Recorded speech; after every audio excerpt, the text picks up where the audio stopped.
Welcome to Something Positive for Positive People. I'm Courtney Brain. Something Positive for Positive People is a 501c3 nonprofit organization that essentially serves as a self-help resource for people with herpes. We offer donation-based therapy and mental health support resources with licensed clinical professionals, as well as yoga classes and the different various forms of support and other HSV-related resources. And of course, you can come here and learn how to communicate around the areas of STIs. If you've been listening for a while, you know that our guests range from people who are living with herpes, people who've dated people living with herpes, as well as sex educators, sexual wellness organizations, healthcare professionals, doctors, as well as nurses. And some of those episodes have been very informative and helpful to people. And that's kind of the direction that we're going to go here today. Well, our guest has an experience with gonorrhea, so this will be one of the rare episodes in that sense, but also we're going to be talking about at-home STI testing kits because I don't want to say at-home STI testing kit if that's not what you say. So I'll let you introduce yourself by name, and then I want you to just tell us about Shameless Care, and then we'll get into your gonorrhea story. Fair enough. Thank you so much for having me. I think that your work is absolutely incredible. I was blown away at your website when I saw it and your mission. So my name is Robert Johnson, and I'm the president and founder of a company that's called Shameless Care. And Shameless Care does two things, and only two things. One is at-home STI testing, and the other is prescription ED medication. And we cater directly to what people often call the consensual non-monogamy community. So people who are polyamorous, or people who consider themselves to be swingers, or really anybody who I think enjoys casual sex or kind of non-traditional nuclear family, type of sex. Yeah, thank you for that. And you and I connected through, actually, it was one of the non-monogamy community event organizers that we're mutually connected to. She reached out to me about looking for particularly someone to teach a class, and that led into discussion about what I do. And she was like, "Oh, let me introduce you to Robert." And sure enough, we got on the email thread together, and today of all days, precision timing, by the way, just because the time slot worked out, my availability became open, and I'm so happy that you were available for this conversation as well, specifically because I have worked with STI or at-home STI testing companies in the past, and I remember one offered herpes testing. And I told you about this over the phone, but with this herpes test, we know how inaccurate and inconsistent the results can be, false positives, false negatives. But I've had herpes for 10 years. I've been running this podcast. I got this nonprofit. If you Google Courtney Brain, you see herpes, right? You can't Google herpes without seeing me. I am attached to this stuff. I did one of these at-home tests, and my herpes test results came back negative. And so I called the people and I was like, hey, this ain't right. This is not right. And so they explained to me how that worked. What they were offering was a urine test that would determine if there were antibodies in the urine, which would only be likely if there were an outbreak, which would only be likely to be picked up if there were an outbreak along the urinary tract path as well, which is very, very complicated. But I offered that story because I know that to my audience, I know that majority of us do have herpes. Majority of us, when dating, we offer our partners to get tested for herpes as well. And this is something that we come up against a lot of resistance for. Some of us may want to know what type we have as well. So in terms of what you all offer, are you able to differentiate between types and speak to the accuracy, I guess, of the herpes test if you are able to do so? Absolutely. So As far as I know, there's two ways that you can test for herpes, and I think your audience probably mostly knows this, Courtney. But one is a swab test. So if someone's having an active outbreak, they need to go see an in-person medical provider who will swab the sore, one of the sores, and send that off for a DNA analysis, and that's a definitive way to tell if someone has type 1 or type 2 HSV.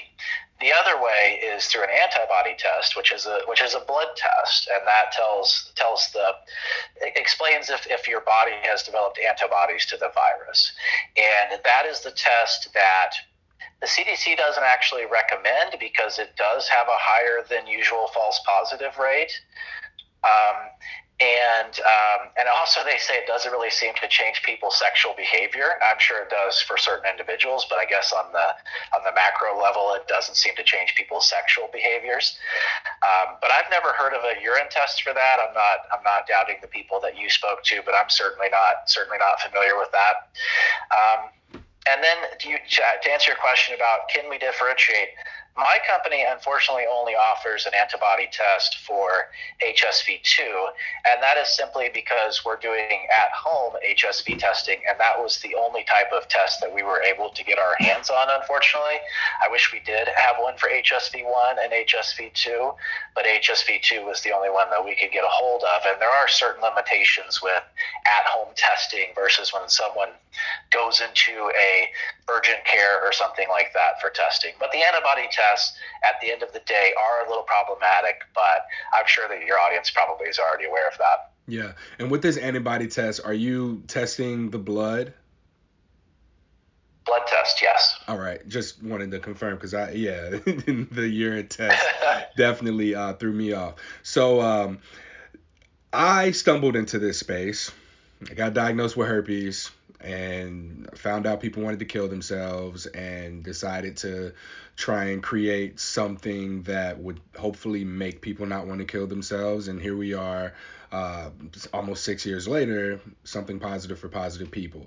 And this is how I stumbled into this business, this field, this community, this organization. What's your connection to Shameless Care? Like, how did that get started? Well, my wife and I are not monogamous, and we started going to swinger clubs, probably 10 years ago here in the Chicago area. And Midwest. Here in the Chicago area, here in the Chicago area anyway, we were in our early 30s at the time, I guess late 20s actually. And it's kind of scary because you sign up for these places and they don't really give you any information. It's just kind of like, here's an address and bring $70 worth of cash or something like that. So you're scared to death anyway. And then you show up and everybody else is in their 50s or their 60s or whatever. And then it's terrifying. But we were enjoying ourselves and just kind of, it's a great, even for monogamous couples, it's a lot of fun because you can just dance and you can, take your top off or do whatever you want, basically. It's a really freeing experience and you're not kind of assaulted by single men the way that you sometimes are in a mainstream dance club or something like that. So it's a lot of fun, and we were having a lot of fun. But we would see other younger couples come in, kind of look around, see no one even close to their age, and immediately split. And so we started a swinger club that's called Young Couples Party. And I don't want to talk too much about it, but that is what leads me to Shameless Care. So for the past 8 years, we've been running this club for younger couples, again, to help get them comfortable with the idea of going to sex clubs if that is what they want to do. And because of that, I thought I was a bit of an expert on STDs. I mean, I do have a public health background. I'm not a doctor, but I do have a public health background, and I was really progressive and pushing testing and things like that. And we had some STD companies that we used as affiliates and all that kind of stuff. And I was always talking about testing. And then one day, somebody texted me and said, "Hey, I think you gave me gonorrhea because I've only been with you, and now my husband has gonorrhea." And I didn't argue with her or anything like that, but I had actually been tested a quote-unquote complete STD panel since I had been with her, and that was completely negative. And including a gonorrhea test. So I just couldn't imagine a situation where that could be the case. And she's the one that told me about throat swab testing and asked me if I'd ever been throat swab tested. And I said, well, no, I hadn't, as a matter of fact. And she educated me on it. And then it was a hell of a situation where I spent several trips to different doctors just trying to get a throat swab. And I would have doctors say, oh, I've been practicing medicine for, 15 years. I've never even heard of that. And people just refusing to do it. I finally found somebody who would do it, and sure enough, I was positive.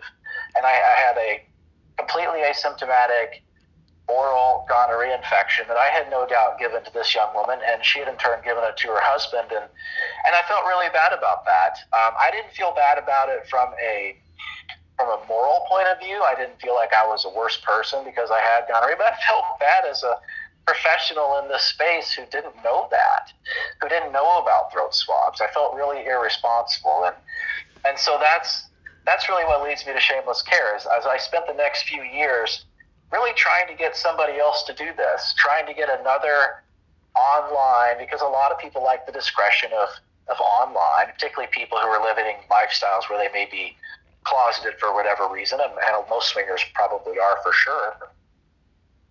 And I just couldn't get anybody else who would do it. And of course, the reason why is because they can put on their website that they test for gonorrhea and chlamydia, and they do genitally. But if they were to also do that orally, they would have to double their prices, and that's not something that people are going to want to do. So I tried to get other people to do that. Nobody would. And so finally decided that I just had to do it myself, and here we are. Yeah. Thank you for sharing that story and your personal experience as well. You bring up another really good point through your story, that you had gonorrhea without any symptoms. And this is one of the most common symptoms of an STI, is no symptom at all. And the fact that you had to go to so many different healthcare providers and try and get this test, and people who've been in medicine for 15 plus years are so far disconnected from the realities of the world today that it's also important that they be re-educated and re-informed. And we also need to understand, like, as patients, as people who are seeking health care, we have a little bit of a responsibility to not give all of the authority and power to the healthcare provider. If we know something, if we have information, we could present it and it be shot down by the doctor immediately because of what they learned when they learned it and what they've experienced when they've experienced it. But if we have new information, it's important that we, be able to confidently introduce that information in a way that can be communicated. We can question doctors, and I think a lot of people think that there's this power dynamic, which there is, but they think that we just have to go off of everything that the doctor says is the final word, and that isn't the case. And so that all said, I'm very appreciative of you for taking the step to go, if this happened to me, how many other people is this happening to? If this is probably happening to other people, you didn't just seek to make yourself feel better going about your business, but you seek to make this entire community, more informed, able to more so enjoy themselves and lean into the experience. Yeah, I couldn't agree with you more about taking some power back and bringing it into the doctor's office with you. At-home STI testing is about the most expensive way someone could be STI tested. If you think about it, somebody is sending you blood spot cards and lancets and urine cups and saliva tips and then postage back to the lab and stuff like that. It's not inexpensive, and so what we tell people on our website is, we have a little, I call it a widget for lack of a better word, on our website where people can put in a little bit of information about their sexual history and the types of people that they play with. Now, some people don't know the sexual histories of the people they play with, but a lot of us can kind of guess, and it creates one of 21 different customized STI testing packages for you. And And it says right on our website, if this is too much money for you, screenshot it and take that into your doctor's office and see what you can get done there. Or take it into your local STI clinic and see what you can get there if there's an STI clinic that can help you. Because the last thing I want somebody to do is to look at those prices and say, well, to hell with this, I can't afford this. So we encourage people to use the power of our company and the power of our website, and then take that information right in the doctor's office, because we don't accept insurance, and a lot of people work awful hard every day in order to have insurance, and we want them to be able to use it if they can. And of course, there's always people with, higher incomes, or they live in rural South Dakota or something like that, and they just feel like we're their only option. And, we're happy to service those customers, but we really want to empower people. Really, our goal is, A, to survive as a business, but B, that every single person, at least in the non-monogamy world in the United States, knows about throat swab testing. That's really our secondary goal. Yeah, and what I'm hearing with this is discretion as well as convenience more than anything. Getting the test sent to you, you fill out, the form, the price is what the price is. We know STI testing is expensive. We know that herpes tests themselves are very expensive. But one of the common barriers to testing I hear from people is, I don't know where to go. It's not really about price, because what is the value of knowing your status? You have to decide what your priorities are. If your priorities are going to be being on top of your STI status, then you can inconvenience yourself, and I use air quotes when I say inconvenience yourself, by going into a clinic or making the call, getting the appointment, making sure that you're getting all of the tests that you want, having the conversation with your doctor, whatever. Or you can, I often tell people, just Google free STI testing near me, and oftentimes you can find a place that will do some things, but you may want a little bit more than what they have to offer. There are places that I go who don't test for syphilis, they don't test for herpes, and they don't test for the trick one. I always mess up the way that you say it. But also, in addition to the testing, what happens if someone tests positive? If they get a positive result, what happens? If someone tests positive, so every one of our, every time we quote unquote sell an STI testing package, a doctor has to write a requisition for it. And that's just a funny thing about our healthcare system here in the United States. So we have to pay a physician to do that. And then if that person tests positive, the physician reaches out to that individual and offers them care, offers them some level of counseling, although we both know that's probably not as much as some people really need. And we can treat people through telemedicine, but what we tell people to do is, at that point, let's say somebody does have a chlamydia infection, for example. Well, they're kind of on a race against the clock, and I don't mean that in just a few days chlamydia is going to turn into this thing and kill them. That's not true. But they do need to be treated right away, because it can get quite uncomfortable. And the sooner they're treated, the sooner they can go back to a normal sex life without the fear of infecting other people. So we can treat people through telemedicine, but that requires us mailing medication to people. And in most cases, they're better off if they go see an in-person physician so they can get treated that day. Okay. That was, so basically, I take my test, I send it back to you within a few days, I get the results back, and then from there, the results are coming from a state medical professional.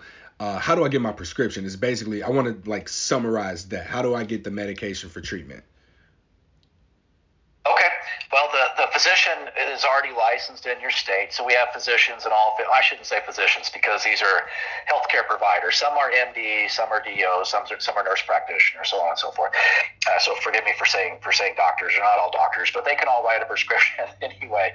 They're all licensed to write a prescription in these individual states. And so let's say someone did have a chlamydia infection, like I said, or a gonorrhea infection. They can prescribe medication to that patient, just like we prescribe erectile dysfunction medication to patients all across the country every day, and then ship it to that patient. But like I said, most people are better off saying, I tested positive, The doctor called me. I realized what I have now. I'm going to go to urgent care in my neighborhood, or I'm going to go to the Medic Clinic at Walgreens or whatever it is. Because, for example, the CDC recommended cure for gonorrhea is a 500 milligram injection of antibiotics. And that's a pretty painful injection. That's a big load of antibiotics, and with like a harpoon needle on the end of that syringe. So even if we did ship that to somebody, it would take a lot of courage to self-administer that. And I think most people are better off just going and seeing somebody in person. Yeah. Okay. Thank you for clearing that up for me. I wanted to make sure that was answered. You had mentioned this being, you said something that made me think about this being a really good idea for just knowing your status. Like if you have symptoms, go to the doctor. If you are you have a weekend trip coming up with partners, or if there's a party coming up soon and you just want to have a most recent accurate test and there are no symptoms, I think that this is a really good idea to have that. Like we get COVID tests before social gatherings. I think that because of COVID, that's kind of shifted us into the normalization of something like this, just being on top of your status ahead of time. So to me, this is a really good idea for preventive measure. You are just wanting to be more up to date on your status leading into a particular event or interaction or something like that. So just do you have any recommendations, or is there anything that you suggest for people in terms of frequency of testing or the when they should be tested? Okay, that's a really good question. So most of my experiences with the swinger lifestyle, and so I'll speak to that. So, there are people who are monogamous 51 weeks a year. They might be your local elementary school teacher and the guy who runs the bakery down the street, something like that. Just your normal everyday couple, and they're monogamous 51 weeks a year. And then 1 week a year they go to a hedonism resort in Jamaica, and boy, they let loose, and they just have, maybe 15 different sexual partners that week or something like that. And then they go back to civilian life, as you might call it, right after that. So we have a testing package for those people, which is a pre and post vacation testing package. So then they can go on their vacation knowing their status in a much more comprehensive way than they probably would if they went to their local physician. And then when they get back, 3 weeks after they get back, because it takes about 3 weeks to test positive for some of these different infections, about 3 weeks after they do that same panel again. That's one way that we do it. The way that we do most testing, though, and this is something that Shameless does that's unique, nobody else in the world does this as far as I know, is people fill out like I said this earlier, people fill out a widget online, and they talk a little bit about their sexual practices. So obviously somebody who has a lot of unprotected anal sex, multiple times per month is on a different risk stratus than somebody who has 2 sexual partners a year and may only have unprotected oral sex. Like everyone has a different risk profile. And so it'll recommend a year-long testing protocol, and then it ships them that entire year's worth of tests all at once. And so some people get 2 boxes of tests. They'll send those back every 6 months. Some people get 4 boxes. They'll send those back every 3 months. Some people get as many as 6, and they send those back every 2 months. And it's really customized based upon an individual's risk profile. But the thing that I think is so fascinating about that is testing is something that a lot of people have really good intentions to do, but it's one of those things that can kind of fall by the wayside. And so when you have those tests and they're sitting right on your desk, or they're sitting right on your nightstand, or wherever they are in your house, and you're getting text reminders, and oh, by the way, you've already paid for them, it's just become so easy to do it because, as you mentioned earlier, Courtney, so many of these STIs are asymptomatic that if recreational sex or sex in general is just part of your lifestyle and part of your being, and you want to protect your friends and you want to protect your partners, then staying proactive in that testing is really important. And so I think having a year-long, really thoughtful protocol is much better than just every time you think about it, going and getting a complete panel, because you may not think about it as much as you might think that you do. Yeah, thank you for that detailed explanation as well.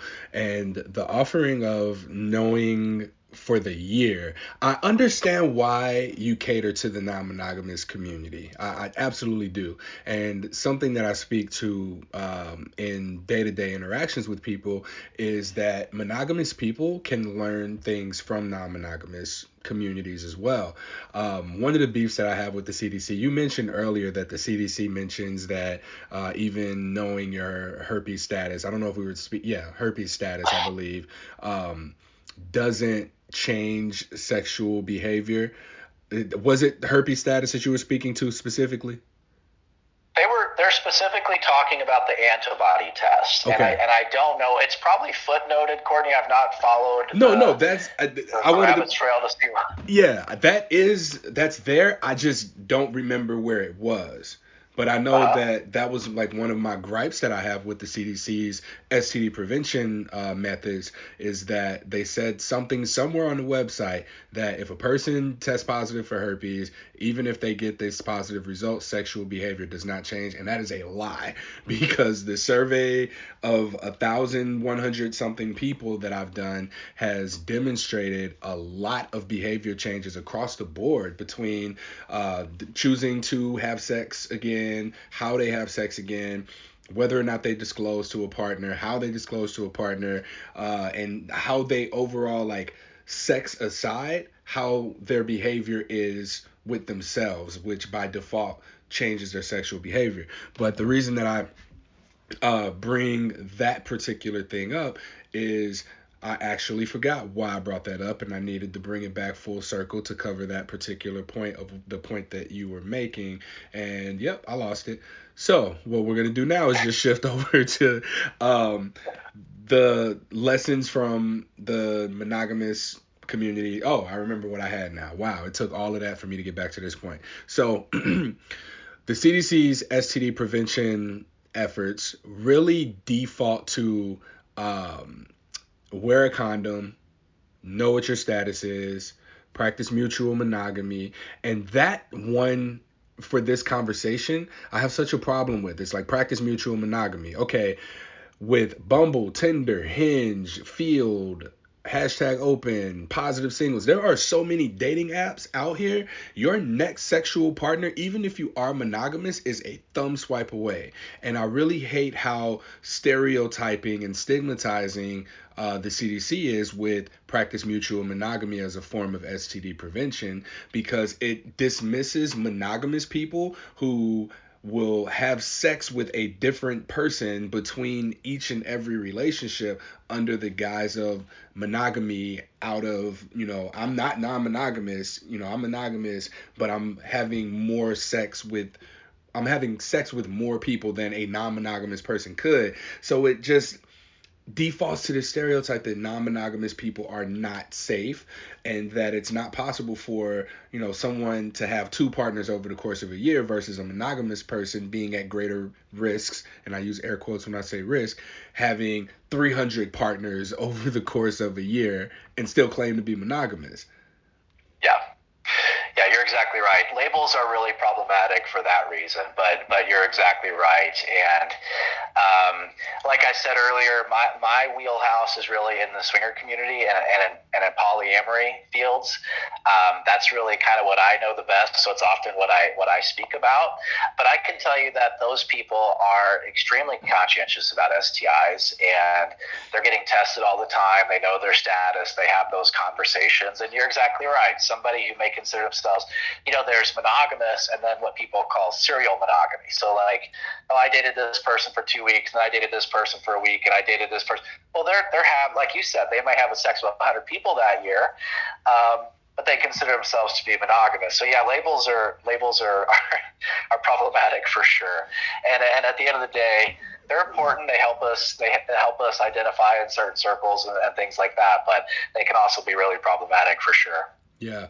And the reason that I brought that up was because I think that what you're offering into the communities that you're offering this to, I don't want people to see, oh, this is for non-monogamous people, or this is for swingers or polyamorous people specifically. I want for everyone to understand that this is for us to be on top of our health, our sexual health status. And this is one way that we can go about doing that. And we have this resource. We're going to link this to the Something Positive for Positive People website so that people are able to easily access it and connect with the services directly. So last question about this, because I also want to talk about the ED medication, because you brought up some very interesting points with ED, and not just that it's for old people, right? So I want to be sure to touch on that. So my last question in relation to the STI testing kit would be who, or not who,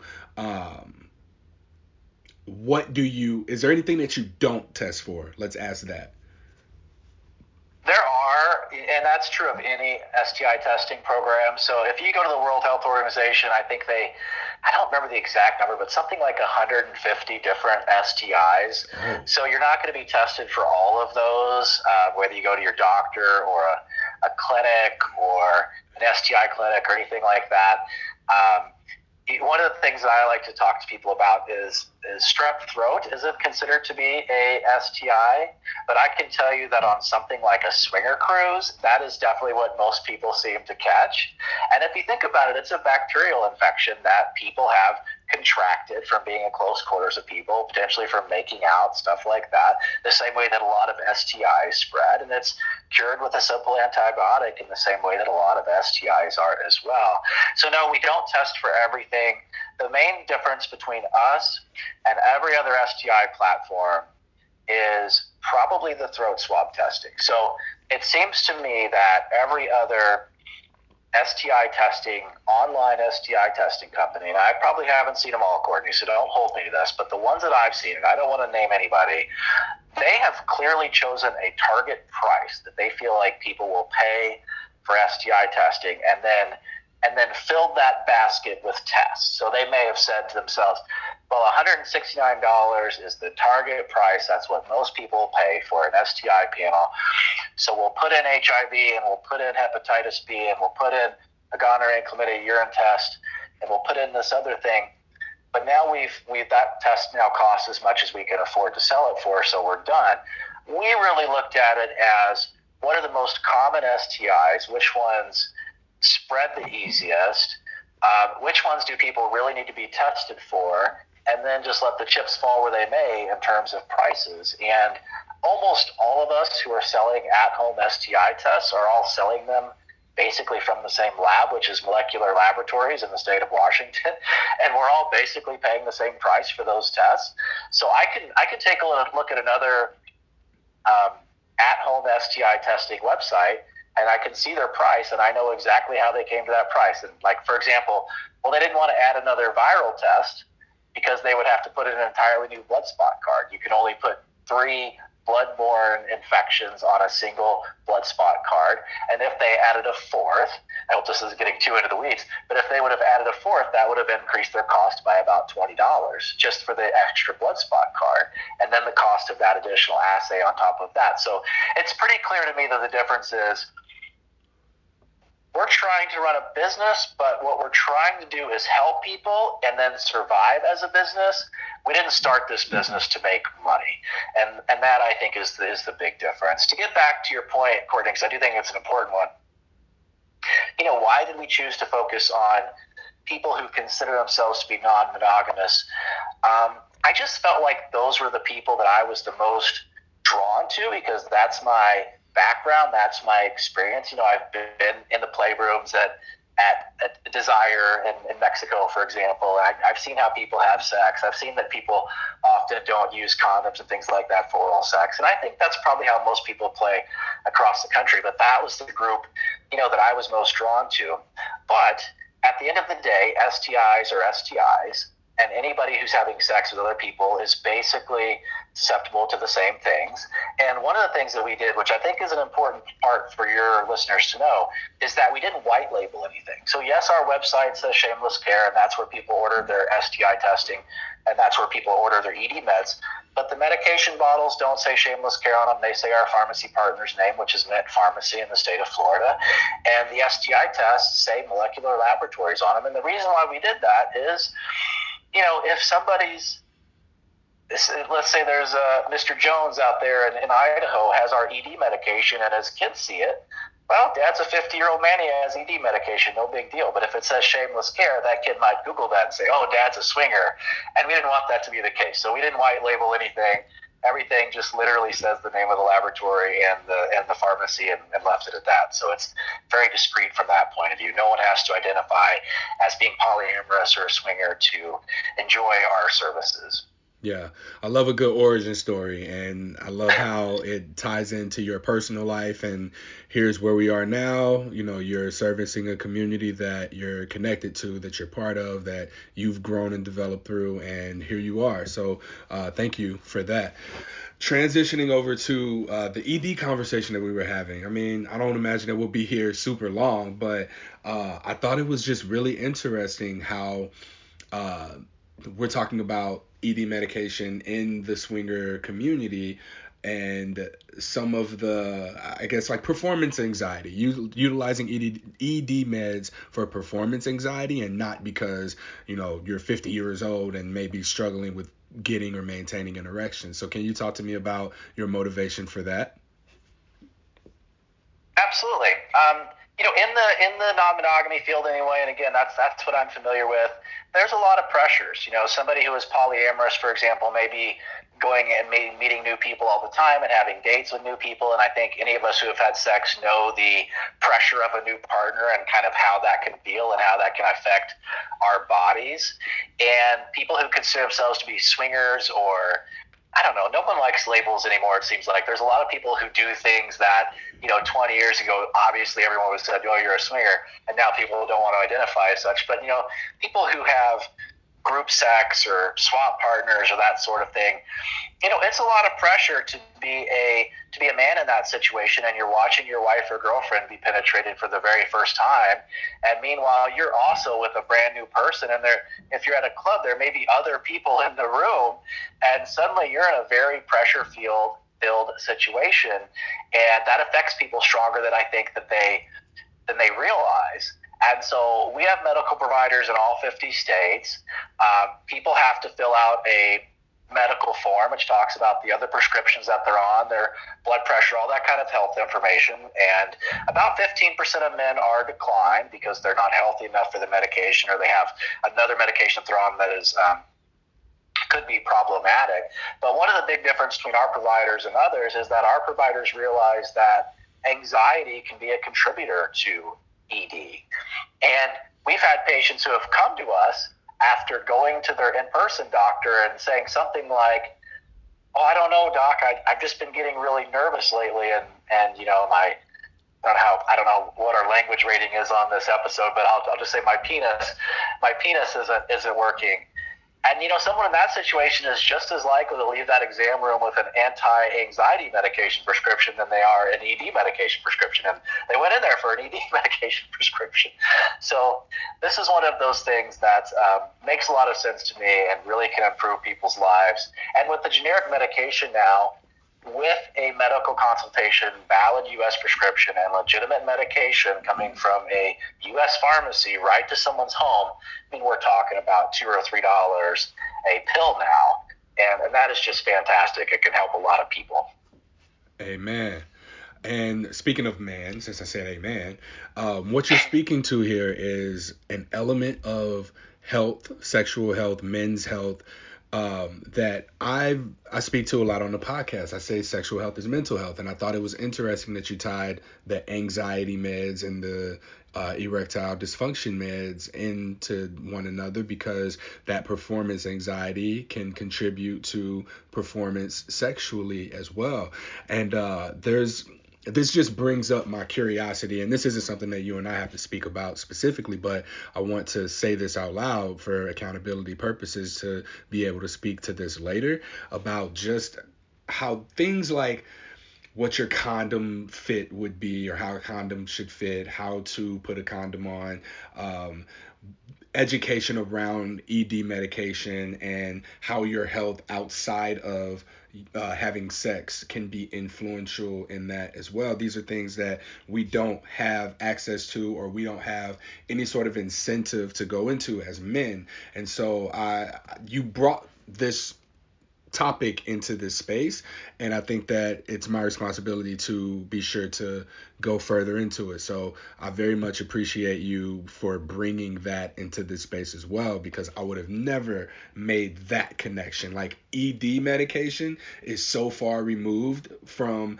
the conversation here about STIs that I wouldn't have even thought about it until you brought anxiety into the mix. Sure. It's something I bet a lot of people in your audience who have sex with men have experienced this, unfortunately. I bet this is going to relate to a lot of your audience. I would bet that many people in your audience have had the experience of a man having performance anxiety, blaming it on the condom, and sometimes the act of putting on a condom and things like that is such a, you're in this very primal sexual, penetrate, that's where your brain is, and then suddenly you have to unwrap this thing and put it on, and that can certainly interrupt the flow that leads to an erection, no doubt about it. But I bet a lot of your audience have experienced this thing where a man is struggling with an erection and the condom, and then next thing you know, he's begging to just have sex without the condom. And all the more reason why men, I think, should not be so uptight about the conversation about ED medications, because they can really help in those situations for sure. Wow. You're blowing my mind, because I had this conversation with someone before about like condom fits contributing to new STI cases as well. And this reminds me of a situation I was in personally, where I was with a partner, and me stopping to put a condom on like turned her off. So it wasn't the other way around. Like, usually it's, man, I don't want to wear this condom. Like, I have a mantra: I love condoms. I love condoms. I love condoms.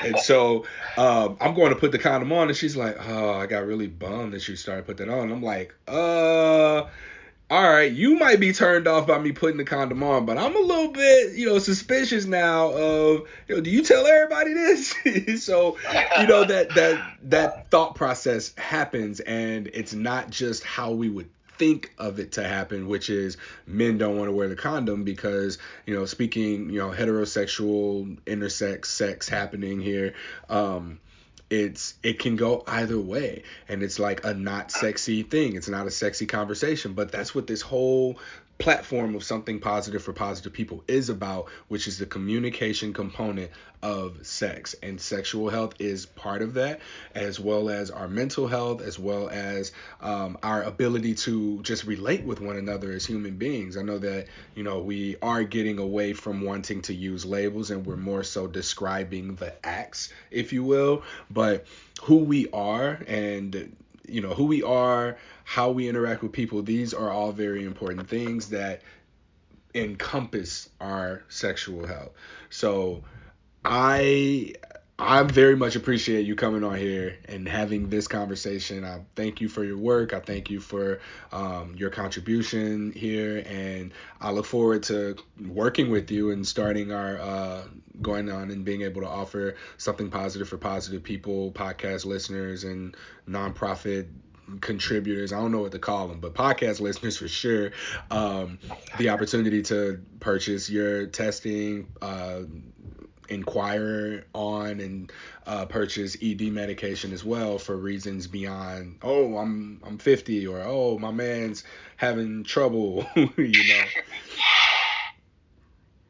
Yeah, absolutely. I was blown away when I first saw your website. I didn't know that your organization existed, but I know a lot of people who have contracted HSV, either one or two, and I know the mental impact that it can have. I don't know it firsthand, but I know the mental impact it can have on other people, certainly.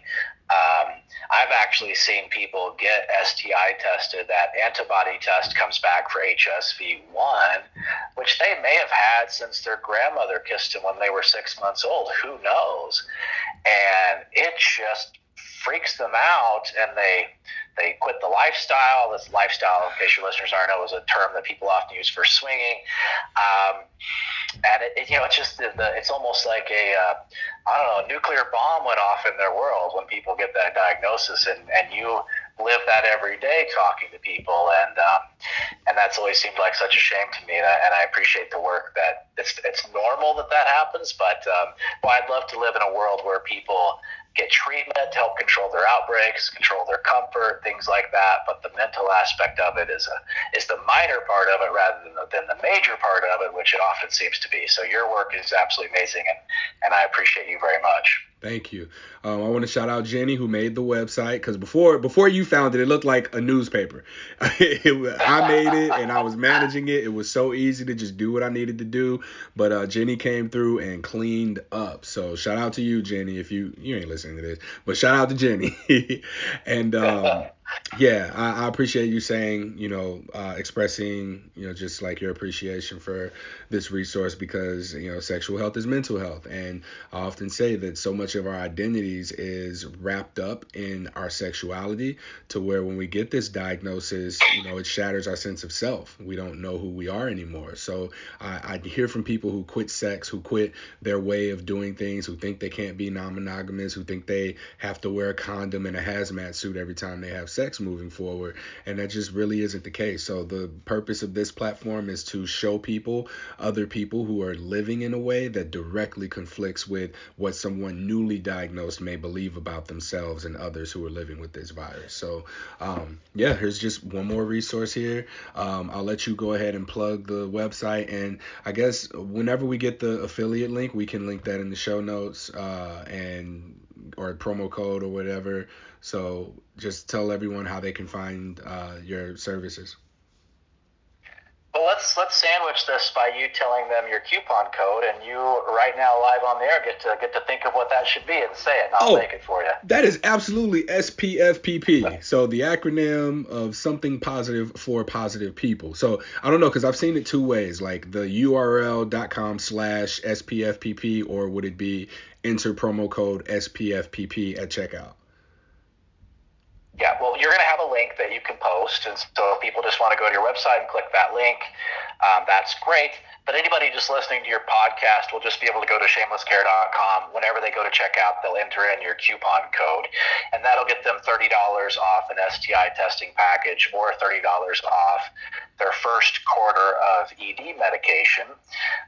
And then your nonprofit will get credit for that sale. And some people are hesitant to talk about that, but I come from the nonprofit world originally, and I know that it requires money to do the work that you do. So I do hope that people support Shameless and do it through your link or through your coupon code, and that'll put money right into your nonprofit organization. You keep doing the work that you're doing, because at the end of the day, I think we're both just trying to help people and keep our lights on, so to speak, so that we can keep on doing what we're doing. Yeah, this might be the crossing point of which I get to start paying myself. I mean, yeah, y'all get on here, because by the time this is up, the link should be live. So yeah, the link will be live. I'm tripping. So yeah, I'm talking like right now, but this link is live at this point. Yeah. So yeah, check it out. It'll be here in the show notes and on the website as well. Use code SPFPP and you're going to be supporting something positive as well. Absolutely. Thank you so much. I really appreciate it. All right. Thank you.